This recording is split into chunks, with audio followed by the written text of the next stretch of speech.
زيكم بيجيلي رسائل كتيرة ان في بنات عايزة ترجع الولد اللي كان بيحبها، ترجع اهتمامه بيها، ترجع ممكن يكون كان بيدعي حبها، بيمثل عليها، بيعمل اي حاجة، لان اللي بيحب ما بيعرفش يفارق، ما بيقدرش يفارق. والراجل لما بيحب، عشان تبقى عارفين، حبه 3 اضعاف البنت او الست.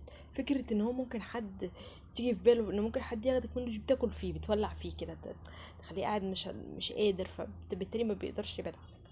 بيبقى شريكي، باين في تصرفاته وافعاله، مش في كلامه. آه، طريقه ترجعي بيها. طب انا قلتلك على طريقه، هتحسي ان هو جايلك بمزاجه ولا عشان حاجات انت عملتيها؟ هو جه يخبط على بابك الاول بمزاجه، دلوقتي انت جايباه عشان حاجات انت عملتيها. هتقولي لنفسك ايه؟ قيمتك كبيره، واعملي زيي، خلي باب حياتك مفتوح، اللي يجي يجي واللي يروح يروح.